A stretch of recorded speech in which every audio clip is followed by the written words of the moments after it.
Office ഒക്കെ wear ചെയ്യുമ്പോൾ use ചെയ്യാൻ പറ്റിയ അടിപൊളി ഇന്നോവയ കളക്ഷൻസ് ഉള്ള ഒരു ഷോപ്പ് നമ്മുടെ ചേലക്കരയിൽ സ്റ്റാർട്ട് ചെയ്തിട്ടുണ്ട്. അപ്പൊ നമുക്കൊന്ന് നോക്കിയാലോ. Lady bug lingerie and innerwear store Chelakkara.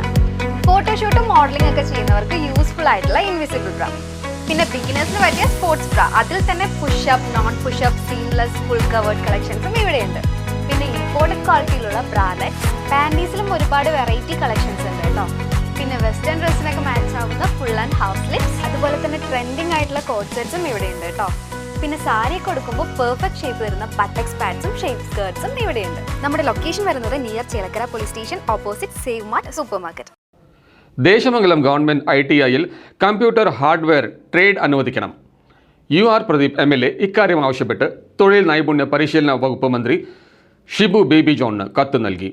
നിലവിലും ഭാവിയിലും വൻ തൊഴിൽ സാധ്യതകളുള്ള കോഴ്സാണ് computer hardware and network maintenance trade. നിലവിൽ ഇലക്ട്രീഷ്യൻ, ഡ്രാഫ്റ്റ്സ്മാൻ, സിവിൽ എന്നീ 2 ട്രേഡുകൾ മാത്രമാണ് ഈ ITIയിലുള്ളത്. ഒരു വർഷം ഏകദേശം 2000-ഓളം അപേക്ഷകരാണ് ഈ 2 ട്രേഡുകളിലേക്കുമായി ഇവിടെ എത്തുന്നത്. കേന്ദ്ര തൊഴിൽ പരിശീലന വകുപ്പിന് കീഴിലുള്ള ഡയറക്ടറേറ്റ് ഓഫ് എംപ്ലോയ്മെന്റ് ആൻഡ് ട്രെയിനിങ്ങിന്റെ അഫിലിയേഷൻ ലഭിക്കണമെങ്കിൽ സ്ഥാപനത്തിൽ ചുരുങ്ങിയത് 4 ട്രേഡുകളെങ്കിലും ഉണ്ടായിരിക്കണം.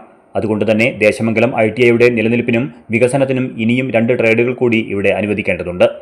ഇന്നത്തെ കാലഘട്ടത്തിൽ ഏറെ അനിവാര്യമായ computer hardware and network maintenance trade അനുവദിക്കുന്നതിനൊപ്പം ആവശ്യത്തിന് കുട്ടികളില്ലാത്ത ചാലക്കുടി വനിതാ ITIയിലെ ഇലക്ട്രോണിക് മെക്കാനിക് ട്രേഡ് ജീവനക്കാർ അടക്കം ദേശമംഗലത്തേക്ക് മാറ്റിയാൽ പ്രതിസന്ധിക്ക് വലിയൊരു പരിഹാരമാകും.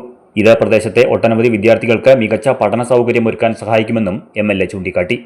പുതിയ കോഴ്സുകൾ ആരംഭിക്കുന്നതിന് ആവശ്യമായ കെട്ടിടവും മറ്റ് അടിസ്ഥാന സൗകര്യങ്ങളും ദേശമംഗലം ഗവൺമെന്റ് ITIയിൽ നിലവിലുണ്ടെന്നും MLA മന്ത്രിക്ക് നൽകിയ കത്തിൽ വ്യക്തമാക്കിയിട്ടുണ്ട്. News desk CCV.